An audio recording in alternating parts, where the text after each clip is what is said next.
আসসালামু আলাইকুম। আপনাদের জন্য আমার আজকের আয়োজন কোরমা। কোরমা নামটা শুনলেই চোখের সামনে ভেসে ওঠে পোলাওয়ের পাশে মিষ্টি স্বাদের সাদা মোলায়েম একটা গ্রেভির কথা, হোক সেটা মাছ, মাংস অথবা ডিমের, তাই না? খুবই সাধারণ আর অল্প পরিমাণ মশলা দিয়ে রান্না করা এই কোরমার স্বাদ কিন্তু সত্যিই অতুলনীয়। বিশেষ করে বাচ্চাদের তো এটা অল টাইম ফেভারিট, এমনকি বড়রাও খেতে অনেক পছন্দ করে। তাই এই রেসিপিতে একবার কোরমাটা রান্না করে দেখবেন সবাই কিভাবে হাত চেটেপুটে খায়। চলুন তাহলে আর দেরি না করে দেখে নেওয়া যাক অথেন্টিক বাংলাদেশি চিকেন সাদা কোরমার রেসিপিটি।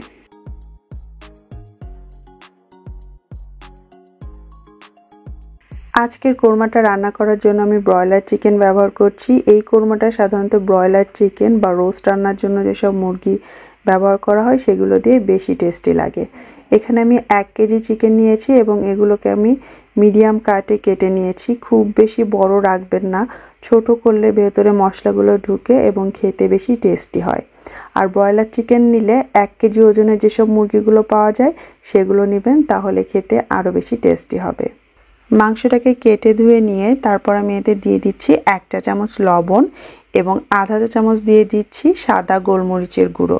কালো গোলমরিচটা এখানে ব্যবহার না করাই ঠিক হবে। তারপর 1/4 কাপ টক দইয়ের সঙ্গে 1 চা চামচ ময়দা এবং 2 চা চামচ পানি দিয়ে আমি মিশিয়ে রেখেছিলাম, সেটা ভালো করে ফেটে নিয়ে মাংসের গায়ে ঢেলে দিচ্ছি।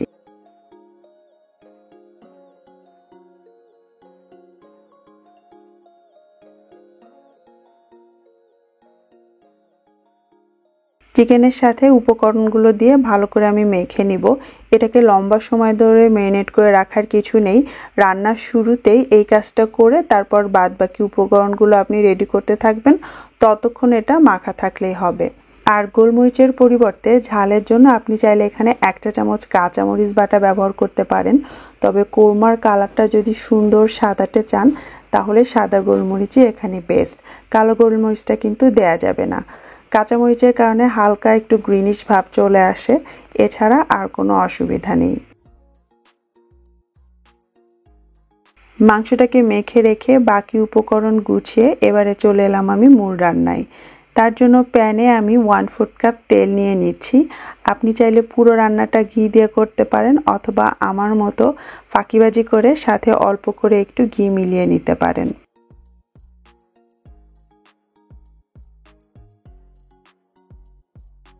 তেল আর ঘি একসঙ্গে মিশে গেলে তারপর এতে আমি ছোট বড় মিলিয়ে 3 টুকরো দিয়ে দিচ্ছি দারুচিনি, 4টা লবঙ্গ, 3টা এলাচ, ছোট 2-3 টুকরো দিয়ে দিলাম জয়ত্রী আর 2টো দিয়ে দিচ্ছি তেজপাতা।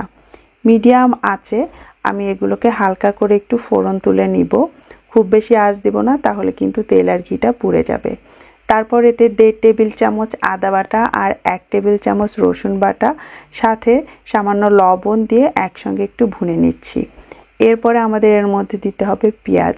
পেঁয়াজটা আমি কাঁচা অবস্থায় না দিয়ে প্রথমে পানিতে আমি পেঁয়াজ সেদ্ধ করে নিয়েছি, একদম পানি শুকানো পর্যন্ত সেদ্ধ করেছি। তারপরে পেঁয়াজটাকে ব্লেন্ডারে এভাবে পেস্ট করে নিয়েছি। কোরমা রান্নায় এইভাবে পেঁয়াজ ব্যবহার করে দেখবেন সিগনিফিকেন্ট কিছু চেঞ্জেস আপনি পাবেন। রান্নাটা দ্রুত হবে, পেঁয়াজের কাঁচা গন্ধটা থাকবে না, সেই সঙ্গে আমাদের কোরমার কালারটা খুবই সুন্দর হবে আর গ্রেভিটাও একদম মোলায়েম হবে। করে দেখবেন, অনেক ভালো রেজাল্ট পাবেন।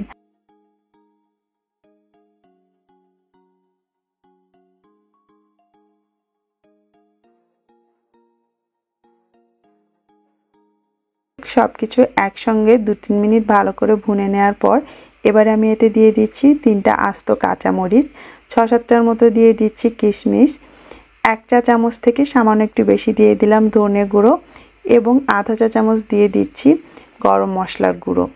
কোরমা রান্নাতে জিরার গুঁড়াটা ব্যবহার না করাই ভালো। আমার গরম মশলার গুঁড়ার মধ্যে সামান্য জিরা আছে, এই জন্য আমি আলাদা করে আর কোনো জিরা গুঁড়ো এখানে ব্যবহার করছি না। আবারও 3-4 মিনিট ধরে একসাথে ভালো করে সব কিছু ভুনে নেওয়ার পর যখন একটু তেল ছাড়তে শুরু করবে তখন এর মধ্যে আমি দই দিয়ে মেখে রাখা সেই মাংসটা ঢেলে দিব। চুলার আঁচটা এবার মিডিয়াম থেকে সামান্য একটু বাড়িয়ে তারপর একসঙ্গে ভুনে নিব। এটাকে ভোনার থেকে ভাজা বলাটা বেশি ভালো হবে, কারণ চুলার আঁচটা একটু বাড়তি থাকবে আর আমরা ততক্ষণ ধরে এটা নাড়তে থাকবো যতক্ষণ না মাংসটা বাইরে থেকে পুরোপুরি সাদা হয়ে আসছে। যখন দেখবেন মাংসটা বাইরে থেকে এরকম সাদা হয়ে এসেছে আর মশলাগুলো হালকা একটু গোল্ডেন কালার চলে এসেছে, সেই সঙ্গে একটু একটু পানি বের হতে শুরু করেছে মাংস থেকে, সেই পর্যায়ে ঢাকনা দিয়ে ঢেকে চুলার আঁচটা একটুখানি কমিয়ে দিয়ে আমরা অপেক্ষা করব মাংস থেকে পানিটা বের হওয়া পর্যন্ত। দেখতেই পাচ্ছেন আমি কিন্তু এক ফোঁটা পানিও এতে অ্যাড করিনি, মাংস থেকেই কতটা পানি বের হয়েছে। এইভাবে মাংসের পানিটা যদি বের করে নেন তাহলে মাংসটা রান্নার পর ফ্যাচ ফ্যাচও করবে না, আবার আপনাকে এক্সট্রা কোনো পানিও দিতে হবে না, এই পানিতেই আপনার গ্রেভিটা হয়ে যাবে। এইবারে আমি এর মধ্যে যেটা দিচ্ছি সেটা হচ্ছে চিনি। কোরমাতে চিনি ছাড়া তো চলবেই না।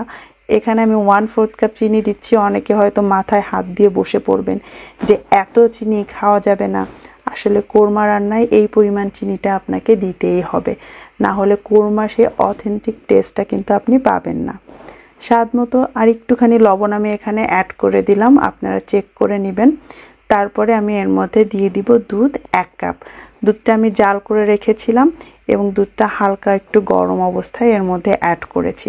দুধটা অ্যাড করার পর চুলার আঁচটা মিডিয়ামে রেখে এখন আমরা দুধটাকে একটু ফুটিয়ে নিব।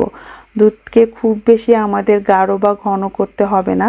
4-5 মিনিট ধরে ফোটানোর পরে দেখবেন এমনিতেই গ্রেভি দুধ মিলেমিশে একটা গাঢ় গ্রেভির মতো তৈরি হয়ে গিয়েছে। তবে কোরমাতে কিন্তু তুলনামূলক ঝোলটা একটু পাতলা থাকে, রোস্টের মতো ওই রকম গা মাখা ঝোল থাকে না। তবে আপনার পছন্দ অনুযায়ী ঝোল আপনি এখানে রাখতে পারেন। এবারে আমি এর মধ্যে কিছু সেদ্ধ ডিম দিয়ে দিচ্ছি। এটা আসলে আমার ফাঁকিবাজি টেকনিক, মাঝে মধ্যে এরকম করি, তাতে একই সাথে চিকেন এবং ডিমের কোরমা দুটোই রান্না করা হয়ে যায়। ডিমগুলোকে সেদ্ধ করার পর আমি ঘি দিয়ে খুবই হালকা করে একটু ভেজে নিয়েছি। তারপর গোটা কয়েক আস্ত কাঁচামরিচ আমি এতে দিয়ে দিলাম শুধুমাত্র ফ্লেভারের জন্য।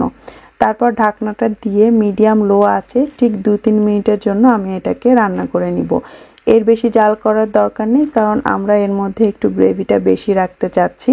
মাংস তো আসলে পানি বের করার সময় আমাদের সেদ্ধ হয়ে গিয়েছে। এখন আমরা চুলা থেকে এটা নামিয়ে ফেলবো। চুলাটা আমি অলরেডি বন্ধ করে দিয়েছি, তবে নামানোর আগে এর মধ্যে আমি সামান্য একটু ঘি দিয়ে দিচ্ছি যাতে ফ্লেভারটা বেশি ভালো ছড়ায়। সেই সঙ্গে হাতের আঙুলে করে চিমটি পরিমাণ গরম মশলার গুঁড়ো আমি ওপর দিয়ে ছড়িয়ে দিচ্ছি। তারপর খুবই সামান্য পরিমাণে একটু বেরেস্তা দিয়ে দিচ্ছি। বেশি বেরেস্তা এখানে দেয়া যাবে না, তাহলে কিন্তু গ্রেভির কালারটা অনেকটা সোনালি হয়ে যাবে, সাদা কম থাকবে। এবং সেই সঙ্গে সামান্য একটু লেবুর রসও দিয়ে দিবেন। এতে করেও এই কোরমার যে গ্রেভিটা স্বাদটাও যেমন ভালো আসবে আর সুন্দর একটা ফ্লেভারও পাবেন। ঢাকনাটা দিয়ে চুলা থেকে নামিয়ে অপেক্ষা করব আমি 15 মিনিটের জন্য। আর 15 মিনিট পরে আমাদের চিকেন কোরমা ওরফে ডিমের কোরমা একদম রেডি। এখন এটা আপনি ভাতের সাথে খাবেন না পোলাও, রুটি, লুচি, পরোটা, সেটা একান্তই আপনার বিষয়। চাইলে নান রুটির সঙ্গেও খেতে পারেন। খেতে কিন্তু ভীষণ টেস্টি। বাসায় আমরা কোনো দাওয়াত করলে বা ঈদের সময় অনেক সময়ই বাচ্চাদের কথা চিন্তা করি না, এরকম একটা কোরমা যদি আপনার মেনুতে থাকে, প্রত্যেকটা বাচ্চা বড় সবাই দেখবেন হাত চেটে পুটে খাবে। আর যারা ভাবছেন অনেক মিষ্টি হয়েছে খাওয়া যাবে না, তারা এই সেম রেসিপিতে একবার রান্না করে দেখবেন। যদি আপনাদের ভালো না লাগে কমেন্টে এসে আমাকে আবার জানিয়ে যেন। তাহলে বিদায় নিচ্ছি আজকের মতো। ভালো থাকবেন সবাই। আল্লাহ হাফেজ।